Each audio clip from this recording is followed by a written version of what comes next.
It is very enjoyable to act alongside attractive and talented men. Throughout her long life, Angie Dickinson was never a stranger to romance. As one of Hollywood's most captivating and beautiful actresses, men came and went in her life. Some brought genuine happiness and joy, while others left behind nothing but regret and painful memories. Yet amid the whirlwind of brief relationships and headline-making affairs, there was one man who stood completely apart from all the rest. Now at the age of 93, with the wisdom and clarity that comes from a life truly and fully lived, Dickinson is looking back and openly confessing who the real love of her life was. Who is this mystery man? Join us as we pull back the curtain on one of Hollywood's most fascinating love stories. Humble beginnings.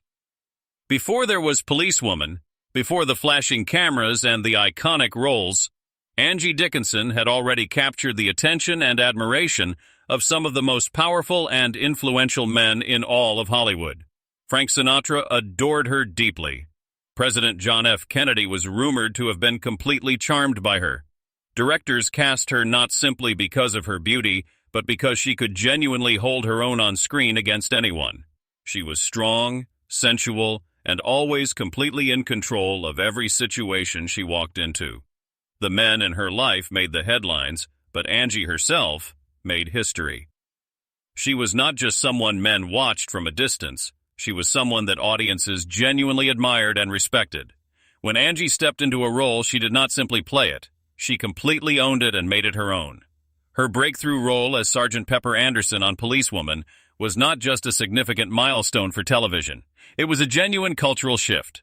For the very first time in television history, a woman was leading a primetime hour-long drama series, and she did it with both authority and natural grace. Angie knew how to work the camera brilliantly, but she also knew how to command any room she walked into. Her presence was completely undeniable. But her story did not begin on a red carpet. It started in a tiny and quiet town on the wide-open prairies of North Dakota. Before the glamour, the beautiful gowns, and the glittering flash of Hollywood cameras, Angie Dickinson was simply Angeline Brown, a small-town girl with enormous dreams and a spark inside her that absolutely could not be dimmed by anyone or anything. She was born on September 30th, 1931, in the sleepy prairie town of Culm, North Dakota. She was the middle of 3 daughters in a hard-working German-American family. Her parents, Frederica and Leo Henry Brown, had deep roots in their community and were respected and well-known figures in the area. Leo was a respected newspaper publisher and editor of both the Culm Messenger and the Edgeley Mail. He was a man of words and stories, and that powerful influence would run deep in Angie, who would one day go on to captivate audiences not with ink on paper, but with the magnetic and irresistible pull of her screen presence. From the very beginning, stories surrounded her life. She was raised Roman Catholic and brought up in a household where discipline and imagination managed to coexist side by side. Her father, ever the local Renaissance man, not only ran the local newspaper, but also served as the projectionist at the town's only movie theater. Young Angie was completely transfixed by the silver screen, watching flickering black and white stories leap to life in that little theater until tragedy struck one day and the building burned down. But by then, the seed had already been firmly planted in her heart and mind. Movies were no longer just entertainment for her. They were pure magic. In 1942, when Angie was just 10 years old, her life changed dramatically. The Brown family packed up everything they owned and left the quiet plains of North Dakota for the sun-soaked suburbs of Southern California. They settled in Burbank, just a short distance from Hollywood itself. Though the bright lights of the entertainment world were still a very different reality from Angie's everyday life at that point, she quickly proved she was much more than just a pretty face. At 15, she graduated from Bellarmine Jefferson High School, and along the way, she had won the 6th Annual Bill of Rights essay contest, a clear nod to the journalistic instincts she had inherited from her father. She was sharp, articulate, and intensely determined. Originally planning to follow in her father's footsteps and become a writer, she went on to college at Immaculate Heart College and Glendale Community College, where she earned a business degree by 1954. During those years, she held down various jobs, including positions at the Lockheed Air Terminal, which is now known as Bob Hope Airport. and even worked in a parts factory for a period. It was humble and unglamorous work, but Angie never considered herself too good for it. She was grinding away, learning everything she could, and absorbing every experience life was throwing at her. Then came 1952. Angie Brown became Angie Dickinson when she married a football player also named Gene Dickinson. The name would stick with her long after the marriage itself did not. Dickinson's breakthrough fate, as it so often does in Hollywood stories, came knocking completely unexpectedly. Angie entered a local preliminary for the Miss America competition and placed second. But that second-place finish was more than enough to catch the eye of an alert casting agent who happened to be watching. That small but significant I Can't Break landed her a spot as one of 6 glamorous showgirls on the popular Jimmy Durante show. With dazzling poise and natural charm, she managed to steal attention even while standing in a lineup filled with beauty and talent. From that moment, the dominoes began to fall one after another. A television producer spotted something genuinely special in her, something that went well beyond her obvious physical beauty. He saw a real presence, and he strongly encouraged her to try acting professionally. Angie took that suggestion completely seriously and threw herself into the craft with a student's open heart and a natural performer's instinctive soul. It was not long at all before NBC came calling, and she began making regular appearances on the Colgate Comedy Hour and other variety shows of the era.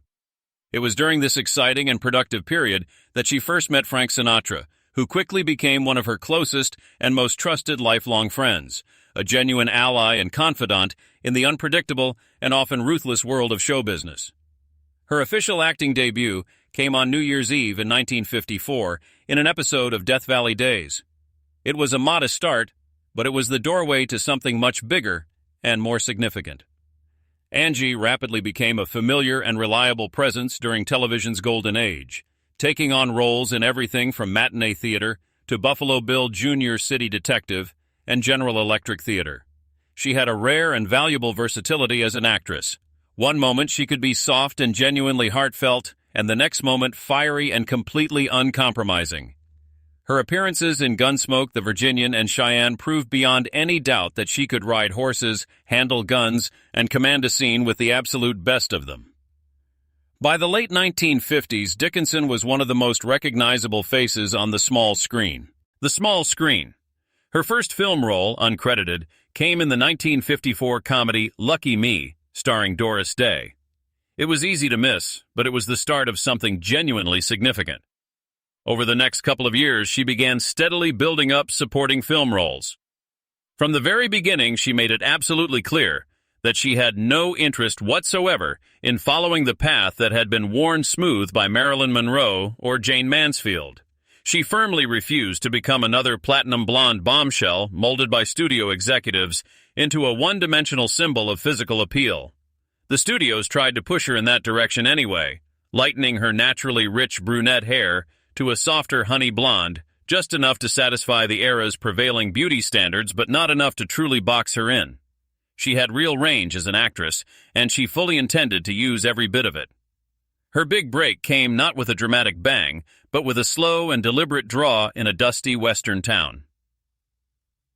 Rio Bravo, 1959, directed by the legendary Howard Hawks. Rio Bravo was a landmark film that firmly established Dickinson as a legitimate and respected Hollywood leading lady. As Feathers, the witty and flirtatious card dealer who catches the eye of a grizzled and world-weary sheriff played by none other than the great John Wayne, Dickinson was absolutely luminous on screen. She held her own brilliantly against a powerhouse cast that included Dean Martin, Ricky Nelson, and Walter Brennan, and she did it with intelligence, sultry restraint, and a glint of genuine mischief that made her completely unforgettable. From the prairies of North Dakota all the way to Hollywood royalty, Angie Dickinson's journey was anything but conventional or predictable. She consistently defied typecasting, skillfully sidestepped cliches, and became an icon not just for how she looked, but for the extraordinary way she carried herself with dignity and confidence through every era of her long career in film and television, always evolving, always in control, always completely unforgettable. Angie Dickinson's role in Policewoman, By the early 1970s, Angie Dickinson had already carved out a very solid and respected space for herself in Hollywood. She was known for her sultry edge on screen, her absolute command of the camera, and a resume that moved easily and impressively between gritty independent films and major A-list productions.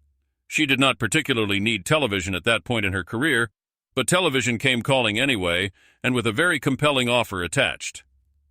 In March 1974, Dickinson appeared in a single guest episode of Police Story, a gritty and realistic anthology series that was known for its authentic portrayal of law enforcement. The episode was a hit with audiences, and so was she personally.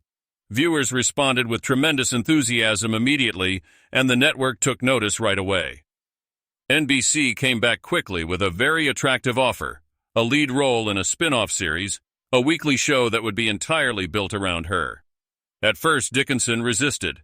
Television at the time, especially for women, had a well-earned reputation for flattening complex and interesting characters into flat and predictable stereotypes. But the producers made a genuinely compelling case that this role would be different, and more importantly, it would put her face in front of millions of dedicated viewers every single week. And so Dickinson agreed. Policewoman premiered later that same year with Dickinson starring as Sergeant Suzanne Pepper Anderson. Pepper Anderson,